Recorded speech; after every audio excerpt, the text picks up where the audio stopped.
بسم الله الرحمن الرحيم نحمده ونصلي على رسوله الكريم أما بعد أعوذ بالله من الشيطان الرجيم بسم الله الرحمن الرحيم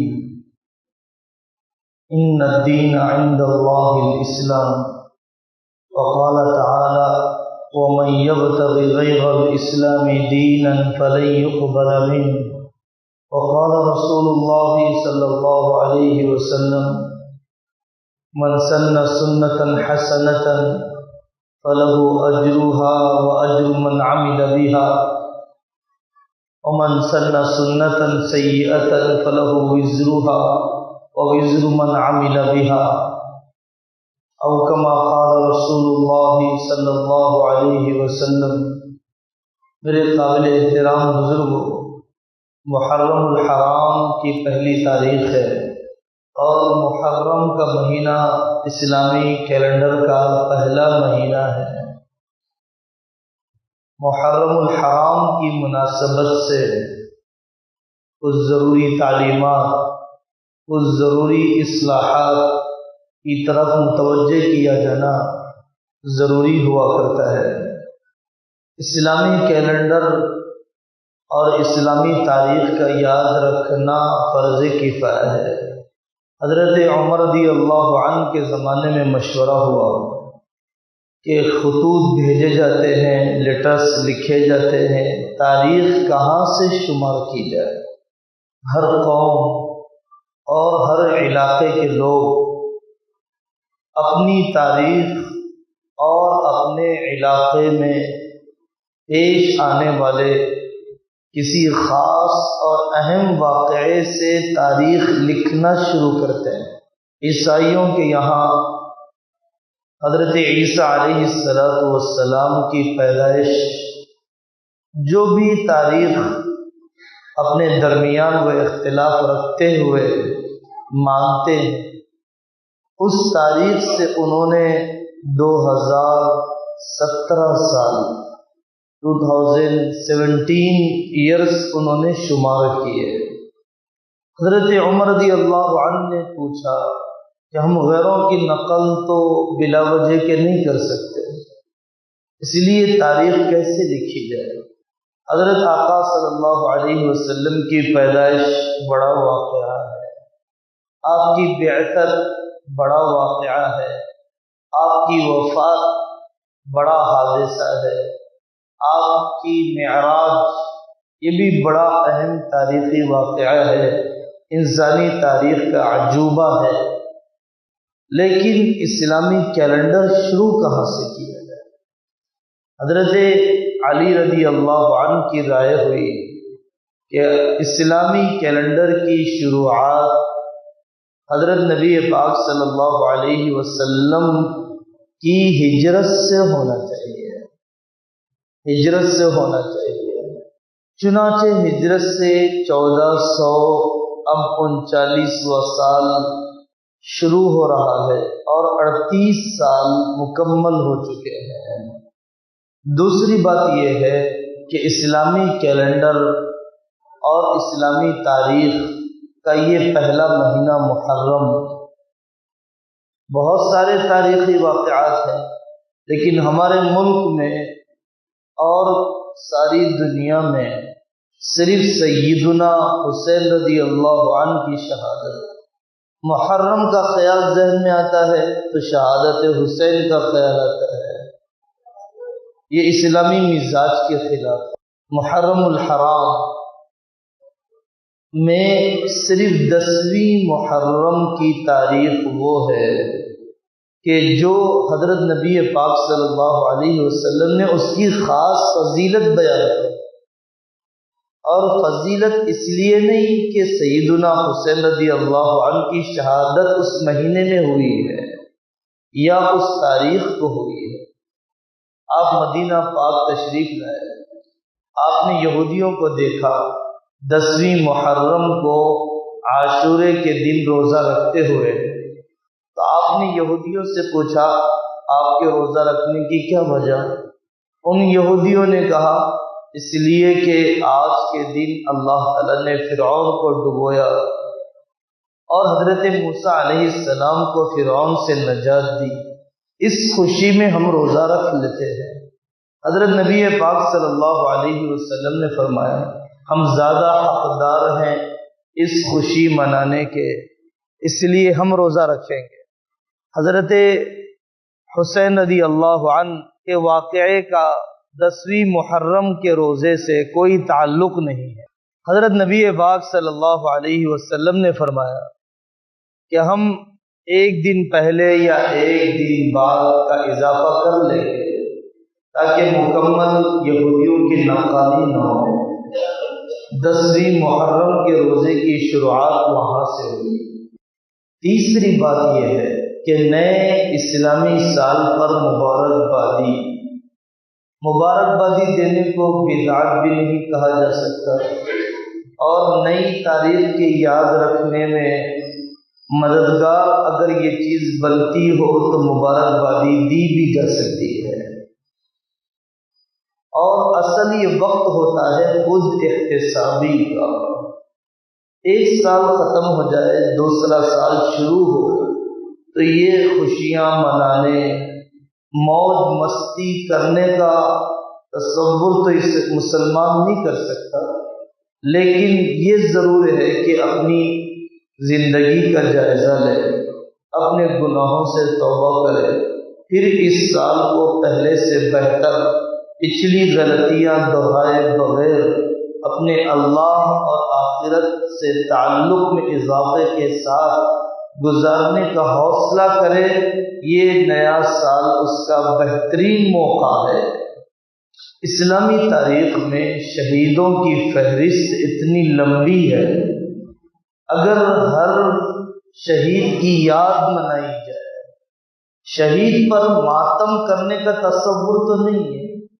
شہادت تو ایک بڑی عبادت ہے، شہادت تو ایک نعمت ہے، شہادت تو ایک اعزاز ہے، شہادت تو ایک حیات جاویدانی اور ایک آخرت اور برزخ کی زندگی میں اللہ تبارک و تعالی کی طرف سے خاص زندگی اور خاص کمال دیے جانے کا ذریعہ ہے۔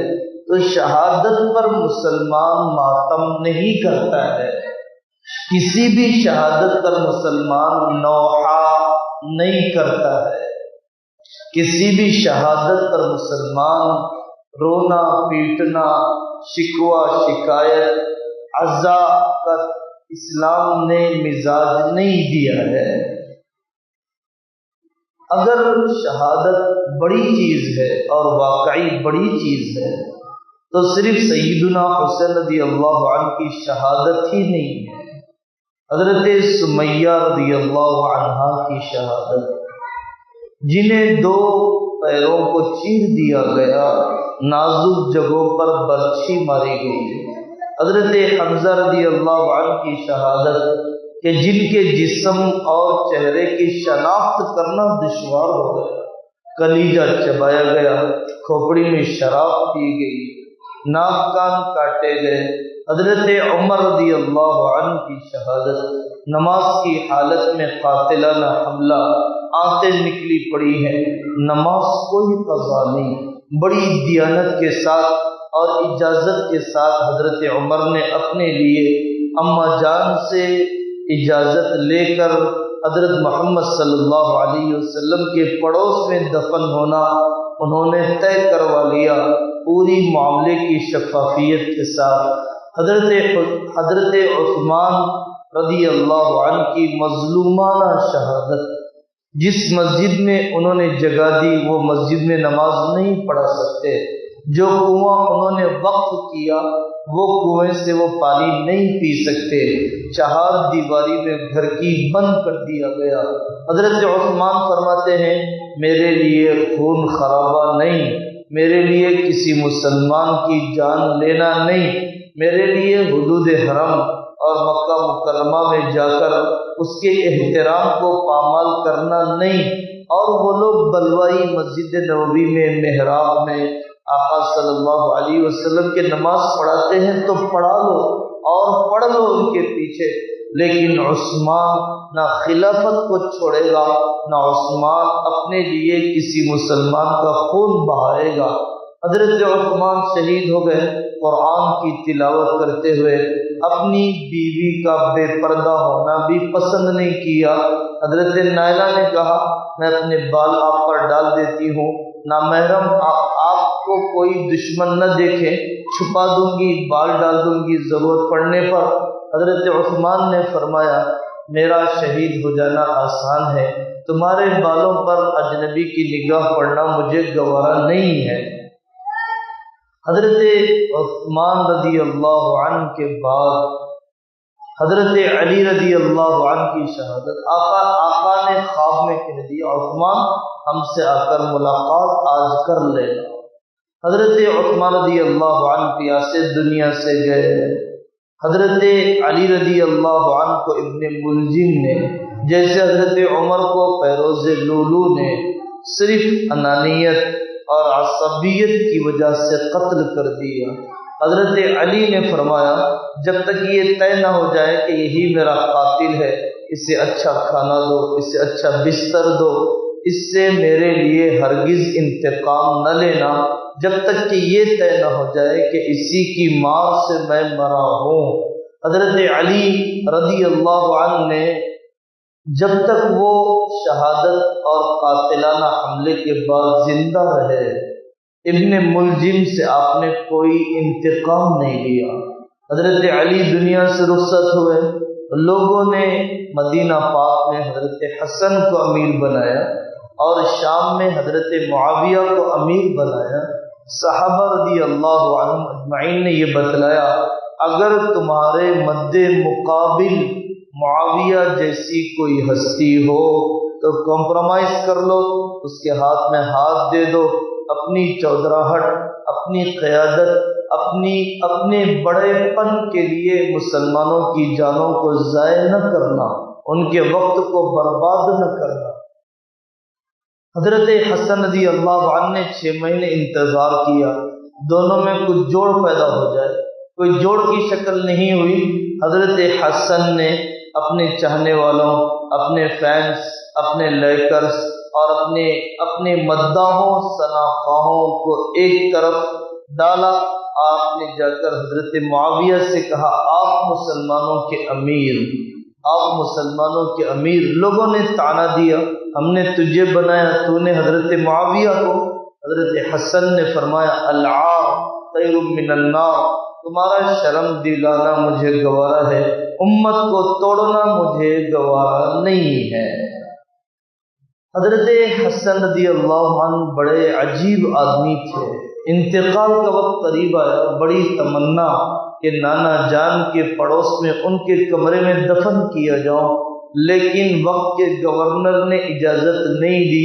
حضرت حسن نے فرمایا عام قبرستان میں دفن کرنا، لیکن حسن کے جنازے کو لے کر امت میں انتشار نہ پھیلا، حسن کے جنازے کو لے کر کوئی مسئلہ کھڑا نہ کرنا۔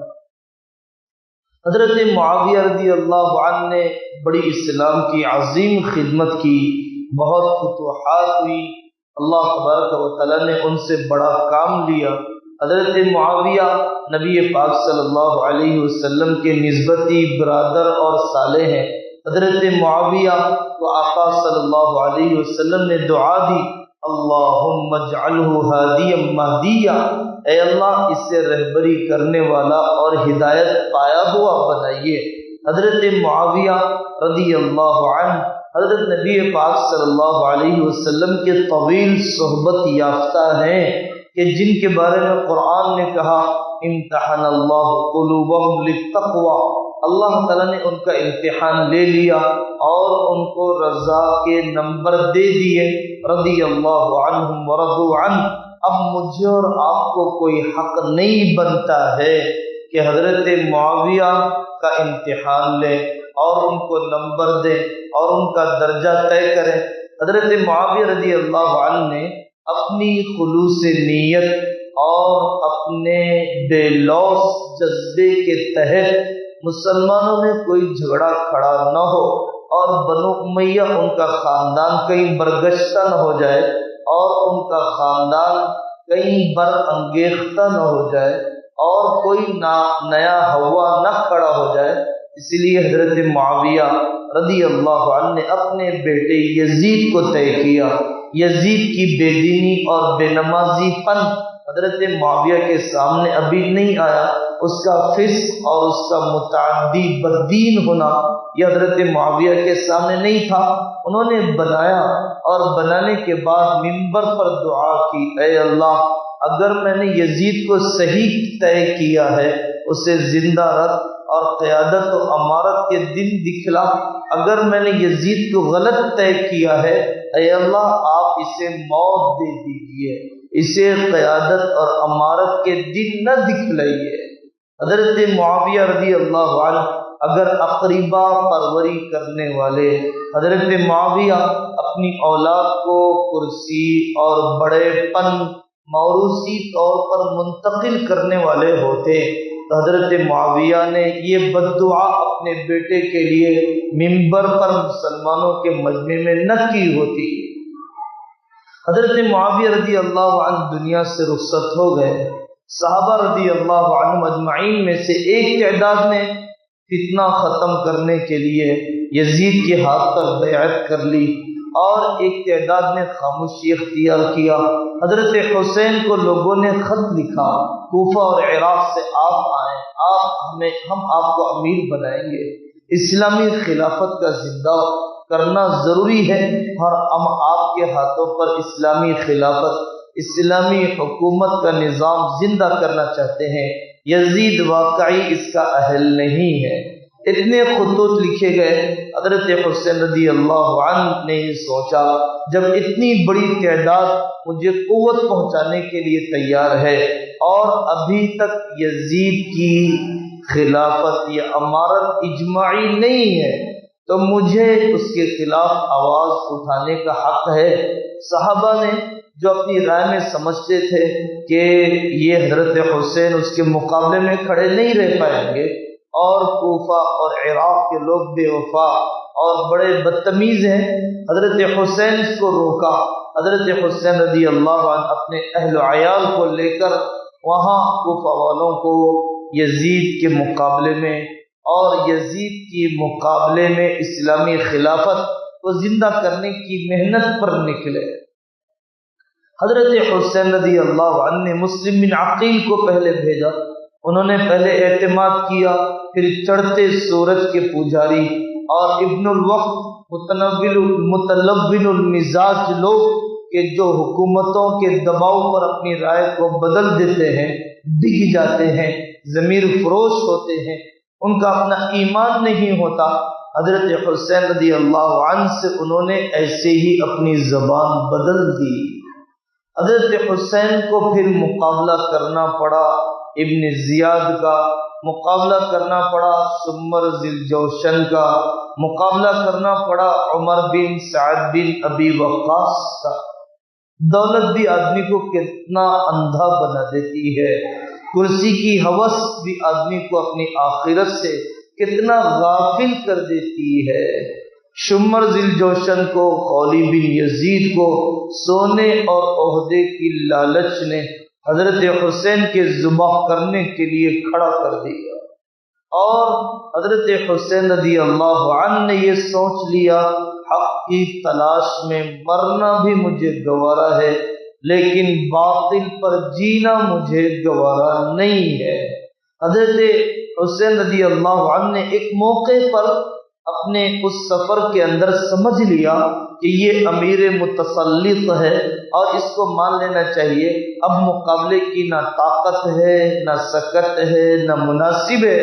حضرت حسین نے کہا شمر سے مجھے بھیجو یزید کے پاس، میں بات کر لوں گا، اس کے امیر ہونے کو مان لوں گا، شام جا کر اللہ کے راستے میں شہید ہو جاؤں گا یا مدینہ جا کر اپنی زندگی گزاروں گا۔ تو شمر نے کہا یزید کے پاس نہیں، ابن زیاد کی تمہیں غیر مشروط اطاعت کرنا پڑے گا، اور دباؤ ڈالا گیا۔ حضرت حسین نے باطل کے سامنے اتنا نہتہ ہو کر بھی بیجا ہتھیار ڈالنا آپ نے پسند نہیں کیا۔ اپنے ساتھیوں سے کہا، اپنے افراد خاندان سے کہا تم چلے جاؤ، دشمن مجھے چاہتا ہے۔ انہوں نے کہا نہیں، آخری سانس تک ہم آپ کی مدد کرنے کے لیے تیار ہیں۔ یہ موت کی تیاری کا طریقہ ہے۔ حضرت حسین رضی اللہ عنہ نے کہا یہ زندگی کی آخری رات ہے، عاشورے کی رات مجھے عبادت کرنے کا موقع دیا جائے، پھر کل جو ہوگا میدان جنگ میں وہ ہوگا۔ انہوں نے اس رات کو توبہ اور استغفار میں گزارا، جو رات ان کی زندگی کی آخری رات تھی۔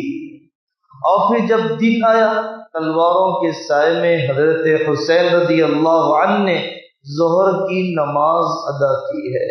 ہم بھی کتنے بے شرم ہیں، گاہکوں کے سائے میں نماز نصیب اور دو کوڑیاں ملنے کی امید ہو تو نماز چھوڑنے، قضا کرنے کے لیے بھی تیار۔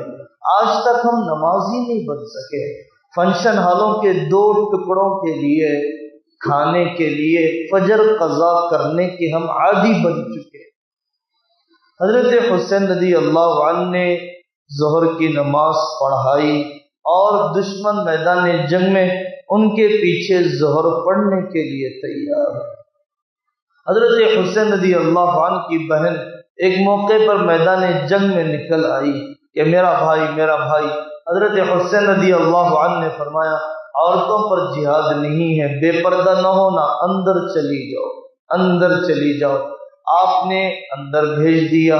حضرت حسین رضی اللہ عنہ کے بیٹے علی اصغر نے، علی اکبر نے شہادت کے جام کو پیا۔ خواب میں حضرت حسین نے دیکھا موتیں ساتھ میں چل رہی ہے۔ علی اکبر نے کہا ابا جان ہم سارے حوصلے لے کر آئے ہیں، پیچھے ہٹنے کے لیے تیار نہیں۔ وہی جواب جو حضرت اسماعیل نے حضرت ابراہیم کو دیا تھا، گویا اللہ تبارک و تعالیٰ نے وہ قربانی کا رنگ بھی اللہ تعالیٰ نے اپنے نبی صلی اللہ علیہ وسلم کے گھرانے پر مکمل کر دیا، جو قربانی حضرت ابراہیم نے حضرت اسماعیل کے ذریعے سے دی تھی اللہ تعالیٰ کی بارگاہ میں۔ حضرت آقا صلی اللہ علیہ وسلم کو خواب میں دیکھا حسین شہید ہو چکے ہیں۔ حضرت حسین رضی اللہ عنہ کا سر کاٹنے اور انعام لینے کے لیے شمر نے خولید بن یزید سے کہا علیحدہ کرو۔ سنان بن انس کر سکا، خولید بن یزید نہیں کر سکا۔ دیکھو دیکھو ظالم اپنی نتیجے کو کیسے پہنچ کر رہتا ہے، ظالم تھوڑی دیر کی مہلت سے دھوکے میں نہ پڑ جائے۔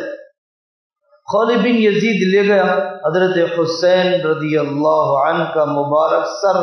وہ جذبہ انفاق اور وہ جذبہ عبادت اور وہ انسانیت پر رحم کرنے کے اونچے اخلاق رکھنے والا سر، اور حضرت حسین رضی اللہ عنہ کو لے جا کر جب وہ سر رکھا، فرشتوں کو دیکھ رہا ہے کہ پر جھپک رہے ہیں اور ان پر نور برس رہا ہے۔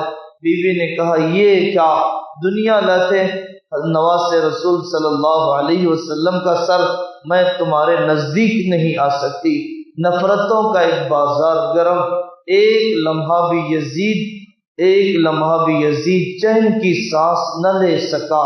جہاں حضرت حسین کا سر آیا وہاں ابن زیاد کا بھی سر آیا، اور وہاں لوگوں نے دیکھا کہ قاتلوں کے کان میں سے سانپ گھستا ہے، ناک سے نکلتا ہے، ناک سے گھستا ہے، کان سے نکلتا ہے۔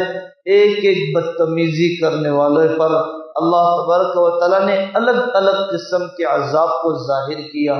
ایک پیغام یہ بھی ہے کہ طاقت ہو، مقابلہ ہو تو آدمی حق پر مرے، باطل سے مفاہمت نہ کرے۔ مقابلے پر کوئی یزید ہو اور آدمی کے ساتھ آدمی کے بس کا ہو، حق پر مرنے کا جذبہ اس کے اندر ہونا چاہیے، کسی حال میں اللہ کا حکم قربان نہ ہو، اور پھر اپنی بے لوث نیت کے ساتھ آدمی جو قربانی دے سکتا ہو اسے دینا چاہیے۔ یہ سبق دیتا ہے کہ اللہ تعالیٰ ظالم کو مہلت دے رہے ہیں۔ کتابوں میں واقعہ لکھا ہے حضرت موسیٰ علیہ السلام نے اللہ سے پوچھا، اے اللہ، آپ ظالم کو کیسے بدلہ چکاتے ہیں، مظلوم کی مدد کیسے کرتے ہیں؟ اللہ تعالیٰ نے فرمایا، موسیٰ یہاں کھڑے رہے، دیکھتے رہو کیا ہوتا ہے۔ ایک آدمی نہانے کے لیے تالاب پر آیا اور وہ نہا کر جانے لگا، جاتے جاتے اپنے پیسے رکھنے کی چیز کو اس زمانے کے اعتبار سے بھول گیا اور وہ چلا گیا۔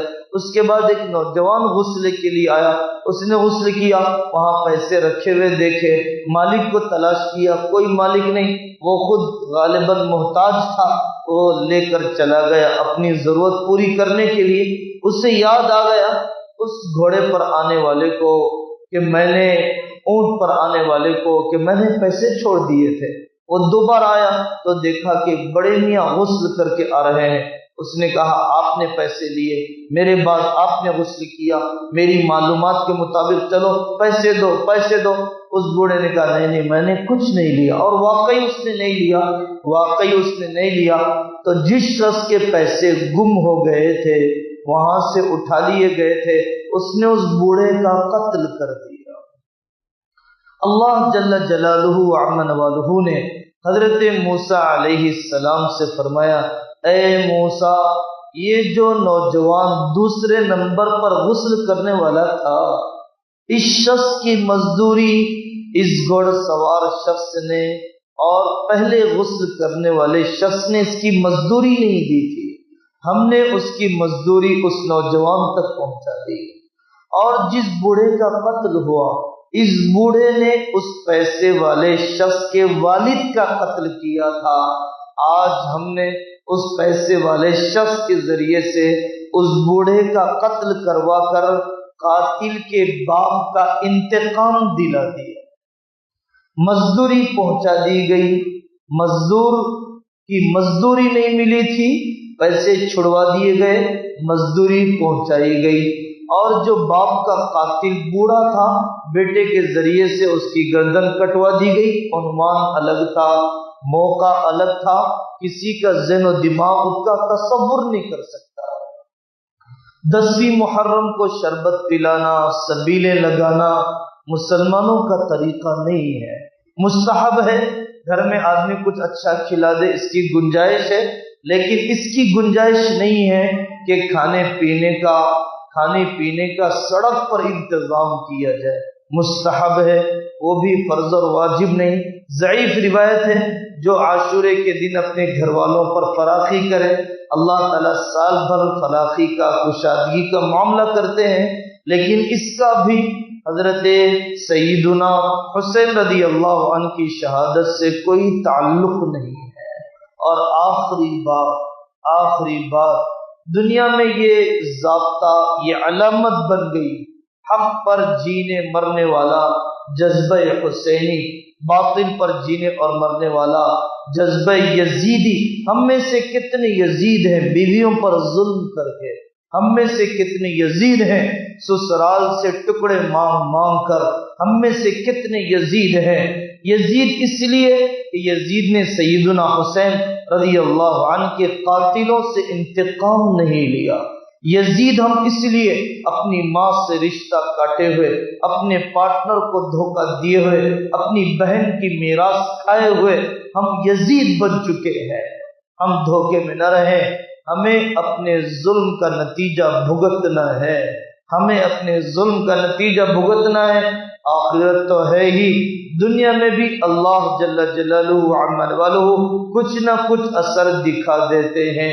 اللہ تعالی ہمیں سچی توبہ اور صاف سنت و شریعت پر جینے اور مرنے کی توفیق عطا فرمائے۔